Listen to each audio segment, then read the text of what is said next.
Hello viewers, you join me here in the beautiful town of Cadillac, Michigan. How did I get here, you ask? Well, we drove about 500 kilometers so far on a road trip with the 2024 Cadillac LYRIQ Sport. We're trying to see how these vehicles can go on a road trip because we just finished a call with Electric Mobility Canada, and they say that people who own electric vehicles go on more longer distance road trips than people that have regular gas cars. So I figured what better way than to take the 500 kilometers you get out of the LYRIQ Sport all-wheel drive and see if we can go to Michigan, the birthplace of the LYRIQ, and see what we can do. So far we've been doing quite a bit. We are actually about halfway through our trip when I'm filming this. We went to the Crossroads Village and Huckleberry Railroad. That was just north of Flint, Michigan yesterday.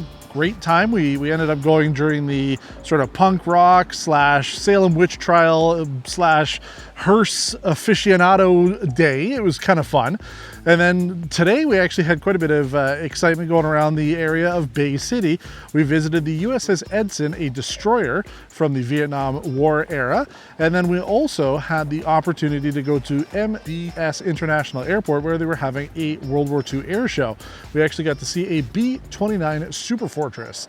And you got to say that when it comes to airplanes, there are only so many that are still in existence from that era today, let alone ones that fly. So we had the chance to see Fifi in person. And this is all part of our road trip with the LYRIQ. My family and I have been driving around now for a few days, putting this vehicle to its paces. There's a few things I could tell you about right off the bat. You know, like I said, this has about 500 kilometers of electric range. This has a 19.2 kilowatt AC charging unit on here. It is an upgrade. And then this can do 190 kilowatts of DC fast charging. The most we've seen so far is about 120. And we're going to talk about that on the road test portion of this. But so far, I haven't really had any range anxiety. As I said, we've done about 600 kilometers now of driving on our road trip.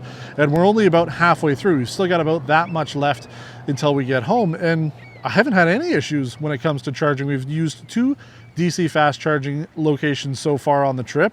The hotel we booked doesn't have a charging unit on the premises, so we're pretty much stuck with whatever we can get on the road, and it's been fine so far.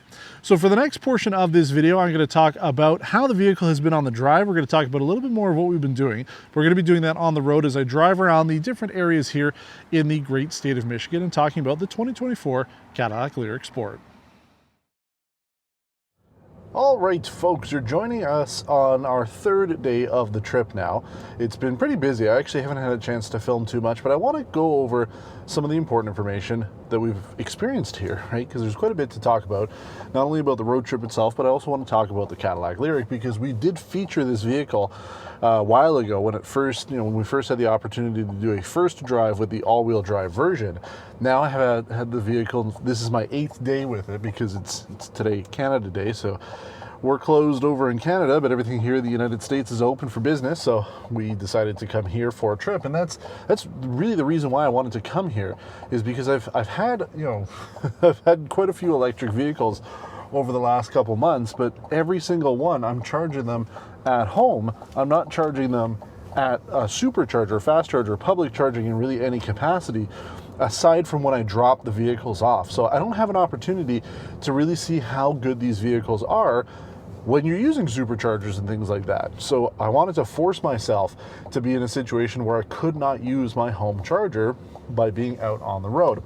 So first off, let's go over the information about our energy economy and what we've done so far. Saturday, our first day, we drove 396.7 kilometers in total. The first charge that we did was in Sarnia. That cost me $24.60. We then did a second charge right here. We're just passing it. The Meyer in Bay City, Michigan is essentially where we picked to be our base of operations. So our second charge was $32.47. Now, the way I calculated that out ended up coming to 14 cents per kilometer to drive. So in order for this to be more economical, versus a gas vehicle, gas would have to be $1.40 per liter, and you'd have to drive at least 10 liters per 100 kilometers to get that same average. But we're driving a mid-size vehicle here, so maybe something comparable to, there's nothing that Cadillac makes that's quite like this. This is about the same length as an XT6, but not 3-row and not quite as tall. So, if you really compared it to something like that, would that vehicle have done better on our drive? It's hard to say. We really would need to go and compare another vehicle and do the exact same thing that we were doing, because we've got 3 people in the vehicle, and we have luggage and cargo and things like that. So, it's hard to do apples to apples, but at least based on my calculations, you let me know if I'm wrong, but it comes down to 14 cents per kilometer is what we've been driving, which I think is pretty good. Again, it'd be pretty similar if we were driving a gas-powered vehicle. Now, our second day yesterday, that was the big day, Sunday, we did a lot of driving, 590.1 kilometers. That is a pretty incredible amount of driving. First charge we did up in Cadillac, where we filmed that little introduction and everything there. So that cost us $46.17. We started off with about, I think it was about 30% state of charge. And then I'll admit things were getting hairy on our drive back here to Bay City, because there weren't any real convenient places to stop to charge. We got off in one little village that had a Ford dealership, but somebody was already using one of the chargers, and he was the main character and parked in between both of them, so I couldn't use the second charger. And I was really worried. We were down to what Google was telling us, 10% charge by the time we'd arrive at the hotel, which is just a little too close for comfort. But as we were driving and we got closer to the hotel, that improved quite a bit. And that's one thing. We have had really accurate predictions based on Google Maps telling us what the state of charge will be when we arrive at our destination, and it has pretty much been on par with what it says when we get there. So our second charge back here in Bay City last night, after we arrived with 15% state of charge, that cost me $50.28. And that was a big charge there. So that worked out to be about $96.45 for the total yesterday. That was 16 cents per kilometer. And I know what you're thinking, right? I spent $100 yesterday in charging, but I did drive 590 kilometers. So, again, if you're looking at a gas-powered vehicle, you're gonna have to charge. You're gonna have to fill up the vehicle, and depending on what you're driving, you may have to drive premium. So it sounds like it's more, but I feel that had we driven especially my Mercedes, would have been quite a bit higher. But again, unless we had something truly apples to apples to compare to, it's hard to say. Gas back in Ontario is about $1.60 per liter. So, if we're spending what I figure 16 cents per kilometer, in order to get 10 kilometers of driving, we'd spend $1.60. That's 1 liter of fuel. So how far can you go on a liter of fuel? If you're doing 10 liters per 100 kilometers, you can do that. So anyway, back to what I was saying. We're driving around here now. We've done our energy economy. We still have to get home. And that'll be the thing too, is we're hoping to get home today without using a fast charger. So that means when I get home, I plug the vehicle in, even if it is pretty much dead, and I have to spend 80 kilowatts, 90 kilowatts, almost 100 kilowatts to charge this up. If I do it off peak hours, it's going to be 6.8 cents per kilowatt. So multiply that by 100. It's gonna be $7 to charge it. So that's where things will be offset, the final drive home. But let's talk about the Cadillac LYRIQ, because it's a vehicle I have been excited to drive for quite some time. Yeah, as I mentioned, this is essentially as fully loaded as it can get. This is the Sport 3, technically, with all-wheel drive. We've got the sunroof. We've got the 19.2 kilowatt AC charging on here. I haven't had a chance to use that, but that could be helpful, and especially if you're trying to future-proof the vehicle, forgetting about, North America charging standard adapter. We're not going to talk about that on this video, but you do have, a pretty well-equipped vehicle here. The only real feature missing on this would be a head-up display, just not something that's available on the LYRIQ, but everything else has worked out pretty well. The comfort has been extremely good for us on our drive. I will note that in the back seats there is a bit of a hump where the ISOFIX attachment points are for the child seats. If you've got a car seat that you got to anchor, not even the bolts themselves, they're fine, but it's the padding and then the plastic caps that go around it, they seem to protrude quite a bit more than they should. Now, I don't know if that's because of a change that Cadillac had to make in order to accommodate them properly, but it just feels way too bulky. Now, my daughter, she doesn't like it. I've sat in the back. All the B-roll you're seeing of the interior, I filmed it in that back seat. For me, wasn't uncomfortable. I felt it. I absolutely knew there was something there that normally isn't, but for me it wasn't uncomfortable. So just something to note. I've looked online. Some people have said that, you know, they put passengers in their vehicle and those people don't feel any issue whatsoever. So just keep that in mind. But overall comfort for us has been pretty good. We have heated ventilated seats, heated steering wheel. Super Cruise has been pretty much the game-changing feature on this road trip because there's so much road that has been mapped. I think it's like 400,000 kilometers now in North America, and a significant portion of the roads here. Even this road, look, we're on a road here that in Canada you wouldn't necessarily have it mapped with Super Cruise. It's Super Cruise. So here, I'll let the car take over now because it's so good. We haven't had any problems with it whatsoever. You know, the system works exactly the way that it should. If we're coming into a construction zone, it pops up, it tells you, you know, if there's, because there's a lot of roads here, especially where we were going in northern Michigan, or, you know, not northern Michigan, but, you know, towards the mid to upper part that were, you know, you've got one lane on either side. It's kind of a bigger highway.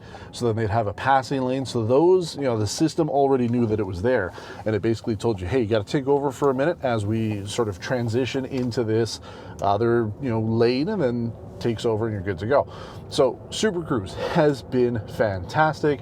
Basically, the car has driven itself for me. And that's the thing that I told my wife. Like, it's draining to go on some of these road trips because there is so much driving.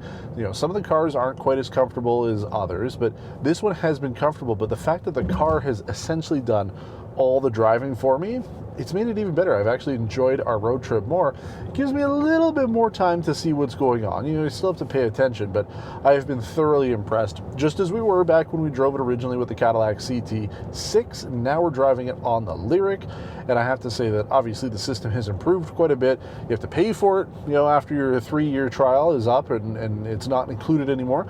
You're paying out of pocket for Super Cruise every month, but I think it's well worth it, especially if you do a lot of road trips. It has worked brilliantly. There's been no problems with it. So comfort's great. Interior, I don't notice any real rattling. I know some of the other journalists I've spoken with, the press vehicles they had some rattles. Nothing here. Only downside is this drawer in the center. It'll pop out about 1/4 of an inch as you're driving along. Sometimes I guess it'll hit a bump and it'll kind of pop out. So aside from that, which is more of an annoyance, everything else has been great on the interior here. Infotainment, I'd give it like an 8 out of 10. Yes, Google Maps has been great, giving us accurate information as to how and where we're going to be going in terms of state of charge, and charging locations have been pretty good. The infotainment itself has had a couple hiccups. There's been a few times we've started the vehicle up and it's just kind of sitting there. It hasn't actually booted up, and I've actually worried that maybe the infotainment won't come up. So we have used the built-in stuff. It works for the most part. It's just a little buggy. And then the only other sort of thing that I found annoying is you can't change the way that the car measures your energy efficiency. It's always in either miles or kilometers per kilowatt. So for example, right now, you know, we've just been driving around, you and I, we're at 2.9 miles per kilowatt hour, which, you know, the calculation makes sense. We've got a 102 kilowatt hour battery, multiply that by 2.9, we should get 200 and, you know, almost 300 miles of range. Our energy efficiency on the way home, our test loop, we did complete this in 5 kilometers per kilowatt hour, which works out to be 20 kilowatt hours per 100 kilometers. So I mean, it's pretty good actually for a large all-wheel drive vehicle such as this. You know, again, we keep the climate control on, and I turn off the climate control. It makes no change to the range. It's what I've been saying for a little while now. The electric vehicles of today are so efficient, they're so good, that you actually don't really need to worry about turning off the AC. It's not going to really give you any more range. So excellent stuff there. I've really enjoyed my time with this. It's been fun driving around Michigan. You know, like I said, yesterday we went up to the north point of, you know, we went into Traverse City. There's a peninsula that has a lighthouse right at the top of it, and the lighthouse itself was pretty disappointing. We actually didn't film any B-roll or anything of it because it was so disappointing, but the drive was very nice, and that's where we came back and needed to be a little cautious about how we were driving. But, you know, driving the speed limit, 75 miles an hour here on most of the interstates, it was great. You know, yeah, a lot of people, everybody's passing me, but I'm doing the speed limit, which I think is already pretty quick, and no problems whatsoever. We got back with the state of charge that Google said we would be. So even though I was a little worried, that range anxiety was there, we made it. So it comes down to trusting the vehicle that you're driving, and that's what I've found quite a bit with this LYRIQ. Is unlike some of the older generation electric vehicles that we've driven, this has been very accurate, and that's what you really want. You don't want flippy-floppy mileage, you don't want flippy-floppy energy economy. You gotta have precise numbers, and you gotta have consistent numbers in order to really be able to road trip these vehicles and be confident in it. So excellent job to GM. Thanks to GM Canada for letting us take the LYRIQ on this road trip. It's been really fun so far, but our trip is not done. I'm just filming this portion here on the beginning of our third day just to give you up to speed on what's going on here, but we still have hundreds of miles of driving to do here because we are not done. So we're going to be driving around the rest of mid-Michigan today, the 1st of July. We're going to be seeing what else we can spot on our trip, and then I'll give you a final sit rep when we're done and everything's calculated out. We'll talk about our final distances and everything like that as we get to the end there. So follow along as we continue our road trip in Michigan here with the 2024 Cadillac LYRIQ Sport. You know, I love going on road trips. It's fun to be able to explore new places. Even though we've been now to Michigan like 4 or 5 times, it's still good to do some things that you haven't done before. And especially putting yourself in a situation that you might be uncomfortable with, like driving a fully electric vehicle to an area that you don't know. Because as I believe I mentioned during our video, that we had just had a call this past week with Electric Mobility Canada. They had done this very large survey with Canadians who are looking at, you know, purchasing a new vehicle, whether or not they're considering electric vehicles. And according to this survey, that, you know, most people, the majority of the people who do longer road trips, or a majority of them who do more than one in a year, are people who drive electric vehicles. Now, it doesn't go into the detail about that, and I'm wondering if those people are doing the same road trips. Like, you know, my family and I, we used to go up to Belleville every year, several times a year during the summer. So we'd drive up to Belleville, go to Sandbanks Provincial Park, spend time, you know, kind of out in the Quinte area, and then come home and, you know, do that at least 2 times a year. So I'm just wondering if a lot of those people who do those road trips are doing the same routes, because if you know the route, if you know where you can plug in and charge, and, you know exactly how long it's going to take you at those locations and all of that, maybe it makes it a little bit more comfortable. But I really wanted to push myself into some very uncomfortable territory here with not knowing the area, not knowing if we're going to make it, driving a car I'm not too familiar with. You know, yes, I've spent time with the LYRIQ, but it's not mine, so I don't know how it's going to operate for a long period of time. So that's why I'm really excited we had the chance to do this. So final numbers here, we're obviously back in St. Thomas. We got back here late afternoon and we did some driving around. We did stop once in the town of Frankenmuth. If you haven't been there, it's a German settlement actually. Back in the 1800s, 15 German settlers came to Michigan, and that's where they settled, and it's very German area now, very Bavarian themed, very cool if you haven't been there. But there was a level 2 charger at one of the gift shops. We plugged in and I spent not much money there for, you know, good about 8 or 9 kilowatts of charging over the course of the hour. So it was $3.14 there, and that really helped us get home in time, because we set off from Frankenmuth. The car told me I would have about 19% charge by the time we got back home. That was starting off at about 80, it was about 81% after we finished discussing our itinerary last when you were with me. That was in the morning.